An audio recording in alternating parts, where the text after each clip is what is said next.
Peuple haïtien, mes chers compatriotes, il y a environ 6 mois, le Conseil présidentiel de transition a prêté serment dans un contexte de confusion, de stagnation et de vide institutionnel qui faisait planer le doute sur le futur de ce pays que nous chérissons tous. C'était dans un climat de violence et d'effondrement presque total des institutions étatiques que nous avons prêté serment le 25 avril 2024. Aujourd'hui, 25 octobre, cela fait exactement 6 mois, comme le demande le décret du 23 mai 2024 et selon le vœu de l'accord politique du 3 avril 2024 pour une transition pacifique et ordonnée. Me voici devant vous, entouré de mes collègues du Conseil présidentiel de transition, pour faire l'exposé général de la situation du pays en rapport avec les grands chantiers de la transition depuis que nous avons été installés dans les plus hautes fonctions de l'État.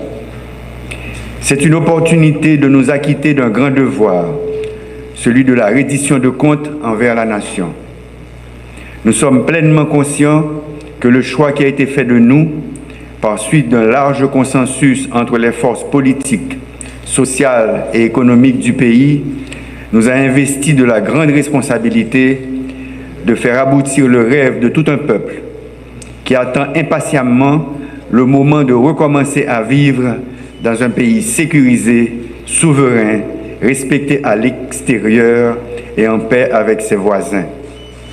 La mise en place de cette présidence collégiale, on doit se le rappeler, avait laissé plus d'un sceptique, ce qui est parfaitement compréhensible puisqu'il s'agit d'une expérience vraiment nouvelle dans l'histoire politique récente du pays. Heureusement, les 9 conseillers présidents ont su prendre la mesure du défi. Ils ont pu surmonter leurs différences, leurs divergences et les intérêts partisans pour prioriser la sauvegarde de la Banque nationale et le bien-être de la population. Nous nous sommes mis au travail rapidement avec pour cadre de référence les lois de la République et les 5 grands chantiers retenus pour la période de transition. Nous avons rencontré des obstacles, mais nous avons aussi franchi des étapes avec une volonté politique affirmée de jeter les bases sûres pour un retour à l'ordonnancement démocratique et constitutionnel. Nous avons pu agir, bien entendu avec des résultats différents, sur les 5 grands chantiers de la transition. En présentant ce bilan, nous sommes loin de nous donner un satisfait puisque le fossé entre la réalité et les espérances légitimes de la population est loin d'être comblé. Ce qui ne doit pas nous empêcher de saluer les efforts et les manifestations de bonne volonté qui ont surgi de part et d'autre pour accompagner le travail du Conseil présidentiel de transition. Tout ceci montre que malgré cette situation délétère, Haïti dispose encore, à travers ses dignes fils et filles, de ressources patriotiques importantes pour commencer à faire inverser cette tendance de descente aux enfers. Gouvernance. Garant de la bonne marche de toutes les institutions du pays, une fois investi, le Conseil présidentiel de transition a mené des consultations pour la désignation de l'équipe gouvernementale chargée de l'accompagner dans la mise en œuvre de cette fragile et délicate transition. Les 9 conseillers présidents avaient volontairement renoncé à choisir un Premier ministre provenant des familles politiques qui les ont désignés. L'accent a été plutôt mis sur des critères de compétence, d'honnêteté et de capacité à mobiliser toutes les ressources nécessaires pour affronter les défis qui s'imposent pendant cette période de transition. C'est ainsi qu'un groupe hétérogène, représentant différentes sensibilités politiques du pays, se trouve depuis plus de 4 mois à la direction des ministères. Nous ne cesserons jamais de remercier ces honorables citoyennes et citoyens qui ont répondu à l'appel et ont accepté de se mettre au service de la patrie dans un contexte difficile. Nous saluons leur dévouement tout en les encourageant à plus de cohésion, plus d'engagement et de concertation pour répondre aux besoins urgents de la population. Il reste encore beaucoup à faire pour redonner espoir. Nous devons agir bien et agir vite. Il y a des souffrances qui ne peuvent plus attendre. C'est pourquoi nous sommes toujours en dialogue, en consultation avec le Premier ministre, les ministres, tous les secteurs vitaux du pays, tous les partis, particulièrement les signataires de l'accord du 3 avril, pour ensemble identifier ce qui doit être corrigé, comment les corriger et quand les corriger. Nous sommes toujours à la recherche de plus d'efficacité. Comment faire plus avec moins? L'État a très peu de ressources. Il faut donc être rationnel dans leur utilisation. C'est ce principe qui avait guidé la démarche dans l'élaboration des 2 budgets déjà adoptés pendant cette période de transition. Je fais référence au budget rectificatif 2023-2024 et au budget de l'année fiscale 2024-2025 qui vient de commencer. Nous prêtons attention à l'efficacité et à la raison d'être de plusieurs institutions de l'État, toujours dans un souci de rationaliser les dépenses et l'utilisation des matériels acquis grâce à l'argent de vos taxes. Nous commençons à découvrir que certains organismes doivent être renforcés, d'autres fusionnés et d'autres ralliés à des ministères. C'est ainsi que la décision a été prise de supprimer désormais le Centre national des équipements qui était rattaché au ministère des Travaux publics, Transports et Communications et de transférer ces matériels et équipements aux Forces armées d'Haïti. D'autres décisions similaires sont à l'étude. L'État a très peu de moyens, il doit rationaliser leurs utilisations. Le Conseil présidentiel de transition, dans les prérogatives que lui confère l'accord du 3 avril, procédera bientôt en concertation avec le gouvernement aux changements nécessaires au sein des organismes autonomes. Dans notre gestion de la chose publique, nous devons toujours faire preuve d'exemplarité et de responsabilité. Nul n'est au-dessus de la loi. Cela ne veut pas dire non plus qu'il faut ignorer les principes fondamentaux des droits de la personne. Il faut laisser la justice faire son travail en toute indépendance, transparence et équité. Sécurité. Le rétablissement de la sécurité fait partie des principaux chantiers de cette transition. Et d'ailleurs, c'est là que la population attend de nous des résultats probants. En ce sens, nous saluons le courage et la bravoure de nos vaillants policiers et des valeureux soldats des Forces armées d'Haïti, même si nous sommes encore loin, vraiment loin des objectifs en matière de sécurité.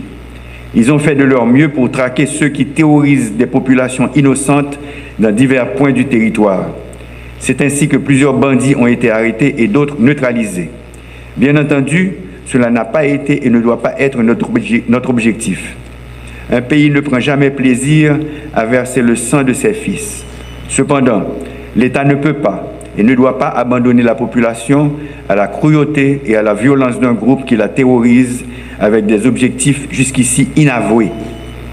Ceux qui sèment la terreur, aussi bien que leurs soutiens et leurs complices, doivent s'attendre un jour à l'autre à recevoir la réponse proportionnée de la part des forces de l'ordre.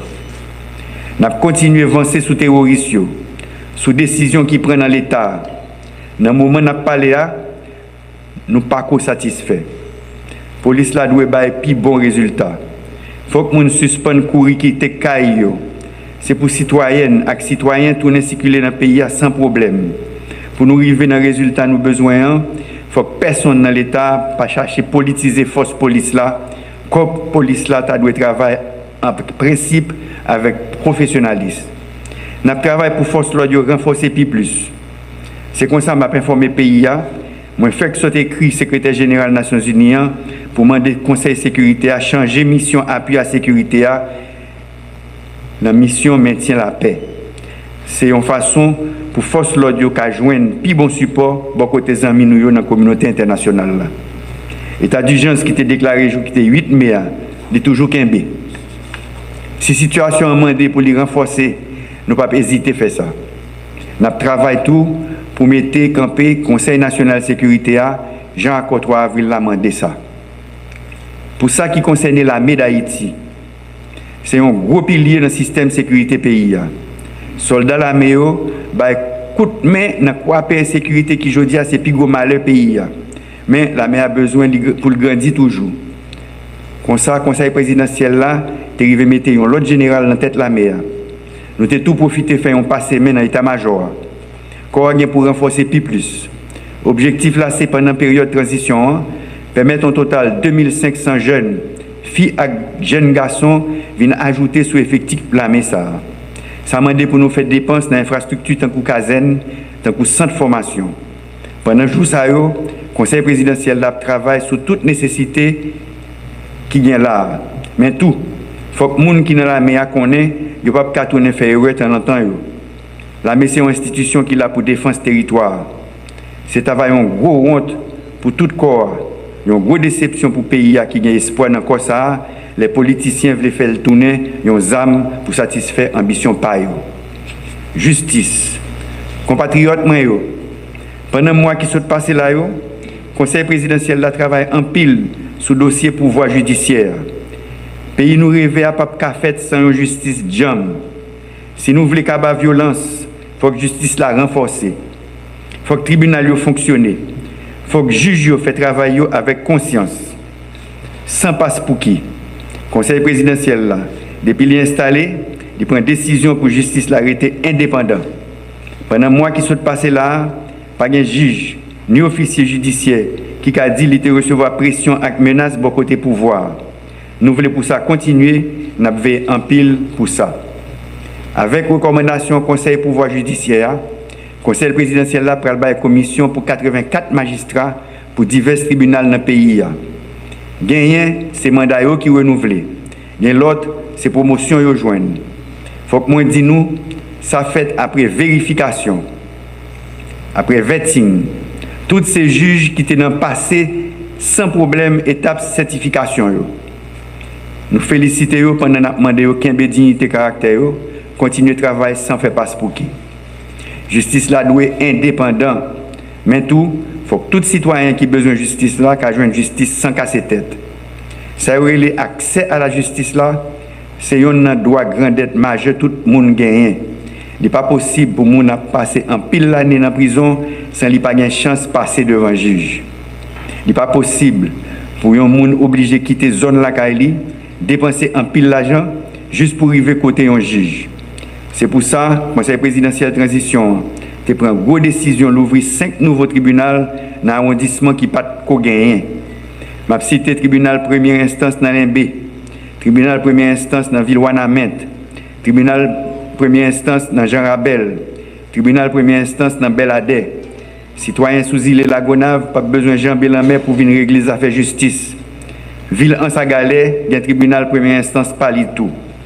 Je vais annoncer nous. Jean ça prévoit dans l'accord 3 avril là, Conseil présidentiel là a temps mettre sous pied commission qui pourra organiser réforme système pénal pays. Haïti c'est côté système pénal là a fonctionné avec loi qui est ancien. Le monde là évolué. Société a évolué. Faut que justice là évolue tout. Nous remercions les citoyens qui acceptent de participer dans la commission qui a une responsabilité pour faire l'état de recommandation pour justice là améliorer. Nous avons choisi, c'est les gens qui ont un pile compétences. Ils ont un temps à travailler sur un pile projet de décret. Avant longtemps, le conseil municipal pour pencher sur le projet de décret. Ça fait presque un mois depuis nous prenons arrêté pour mettre campé commission vérité, justice et réparation. C'est 7 personnes qui fait réputation dans la défense des droits de l'homme. Ils ont une responsabilité pour aider à faire lumière sur un pile massacre, assassinat, kidnapping, avec l'autre acte malhonnête et criminel, sans foi ni loi, ils ont fait. Il faut que lumière faite pour justice kabaye. C'est un élément important pour la paix et la réconciliation qu'a fait de tous côtés dans le pays. Élection. Transition doit réussir. V'lez pas v'lez, il faut que 7 février 2026, Jean ça prévoit dans l'accord politique 3 avril là, avec Jean décret 23 mai 2024 là mandel. Il y a un président qui sorti, mais il y a une présidente qui sorti dans l'élection doit prendre place dans la tête pays. Pouvoir législatif là doit recommencer à fonctionner. Commune nous, section communale c'est les gens qui sortent dans l'élection qui pour la tête yo. Ça m'a demandé pour disposition prend pour l'élection réalisée pendant l'année 2025 là. Comme ça, semaine qui s'est passée nous avons installé membre conseil électoral provisoire. Qui est arrivé camper. C'est un gros bagage. Nous avons travaillé pour les fins compléter Mais ça n'a pas qu'à empêcher 7 personnes qui ont commencé le travail. Pas de perdre du temps. Ils doivent commencer le travail pressé pour mettre les machines électorales à camper.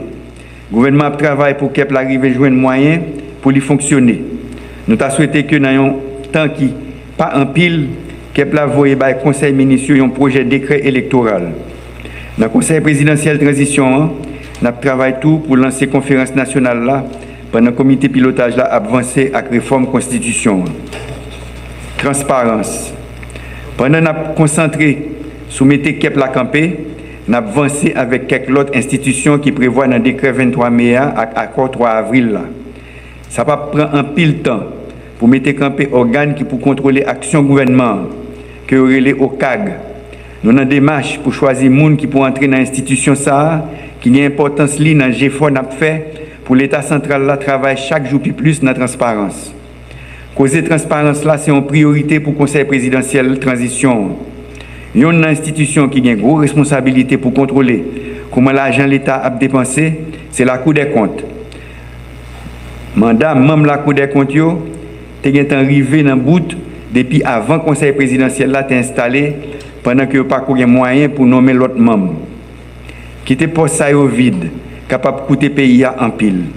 Comme ça, il y a une première décision que le Conseil présidentiel là prend, c'est permettre de prolonger le mandat même ça en attendant l'institution qui vient pour faire ça, mettez sous pied. C'est comme ça tout, nous avons pris une décision pour prolonger le mandat de commission qui pour contrôler comment l'État a acheté ça qui est les marchés publics dans le département nord et dans le département sud du pays.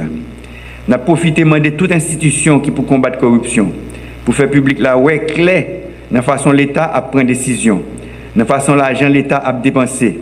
Nous avons dit, faites travailler avec conscience, dans le respect de la loi, il y a un pays en pile service. Diplomatie.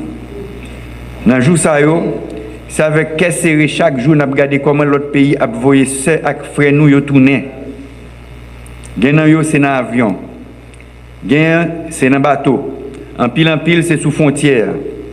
Ça va faire l'honneur de la nation pour nous. Pendant le jour qui se passe, nous évaluons toute institution qui est dans l'État, avec la société civile, là, qui façon pour ceux qui frère nous, ils jouent un plus bon accueil, les autorités de l'autre pays mènent à tourner. Qui gens pour haïtiens qui ont voyé tourner, qui ont joué un plus bon encadrement, les arrivés sous terre qui la caille. Pas oublier, nous avons un pile compatriotes qui travaillent dans l'autre pays. Souhait travail permettre un pile monde vivre, un pile petit monde aller à l'école ici. Il y a besoin de protection dans le pays côté yo trouvé yo. Pour ça, il faut que les diplomates nous plus bien formés, plus vigilants. Diplomatie nous a besoin d'un bon passé main. Nous travaillons sur un gros plan de modernisation de la diplomatie nous. Mais ça ne va pas fait ni dans bouillie vidée, ni dans tête chaud. Ouverture des classes. Entre l'école l'arrivée faite. Nous tous connaissons dans quelles conditions qui sont difficiles. N'importe l'école qui peut arriver à l'ouvrir. Il y a côté violence et insécurité pas permettre l'école de fonctionner. C'est un gros tête chargée pour le conseil présidentiel. Il y a côté c'est l'école qui recevoir ceux qui frères nous qui courir pour insécurité. C'est là obligé de poser, dormir pour un petit bout de temps.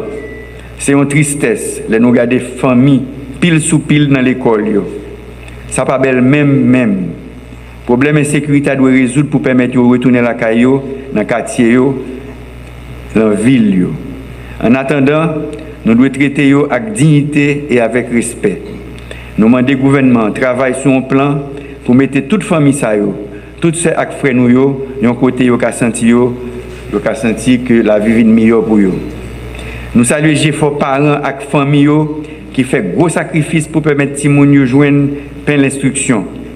Professeurs et tout le monde qui travaille dans le système, ils ont un coup de gros chapeau pour GFO n'a fait. C'est devoir l'État pour mettre plus l'école, employer plus de professeurs, payer autour. Nous avons un budget pour l'année 2024-2025, c'est le ministère de l'Éducation nationale qui joue un plus gros mot. Ça montre nous place éducation pour période de transition. Écoliers, étudiants, universitaires, vous représentez l'avenir. Vous n'êtes pas une réserve de force de travail pour des pays étrangers, mais les artisans d'un futur plus glorieux pour ce pays, votre pays. Mettez-vous au travail. Malgré les difficultés du moment, sachant que le monde d'aujourd'hui appartient à ceux qui travaillent, celui de demain appartiendra à ceux qui se forment aujourd'hui. Chers compatriotes, l'avenir d'Haïti est avant tout entre nos mains. Nous devons le penser et le construire ensemble.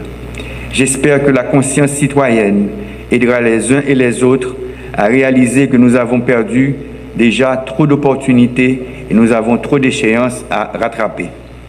Les prochains mois seront déterminants pour la réussite de la transition et pour avancer vers ce futur que nous, Haïtiennes et Haïtiens, caressons depuis trop longtemps.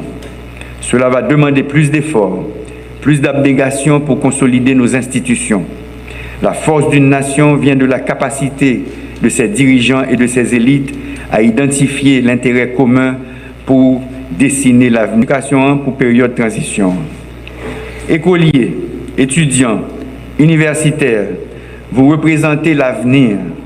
Vous n'êtes pas une réserve de force de travail pour des pays étrangers, mais les artisans d'un futur plus glorieux pour ce pays, votre pays. Mettez-vous au travail. Malgré les difficultés du moment, sachant que le monde d'aujourd'hui appartient à ceux qui travaillent, celui de demain appartiendra à ceux qui se forment aujourd'hui. Chers compatriotes, l'avenir d'Haïti est avant tout entre nos mains. Nous devons le penser et le construire ensemble. J'espère que la conscience citoyenne aidera les uns et les autres à réaliser que nous avons perdu déjà trop d'opportunités et nous avons trop d'échéances à rattraper. Les prochains mois seront déterminants pour la réussite de la transition et pour avancer vers ce futur que nous, Haïtiennes et Haïtiens, caressons depuis trop longtemps. Cela va demander plus d'efforts, plus d'abnégation pour consolider nos institutions. La force d'une nation vient de la capacité de ses dirigeants et de ses élites à identifier l'intérêt commun pour dessiner l'avenir avec harmonie. C'est pourquoi nous devons tous nous dépasser, transcender à tout moment nos divergences et évaluer ce que nous pouvons faire ensemble pour réussir. Nous n'avons pas le droit à la tergiversation, nous n'avons pas le temps pour les égos, ni pour les querelles de chapelle. Si la transition échoue, il n'y aura ni vainqueur ni vaincu. Je vous remercie de votre attention. Vive Haïti!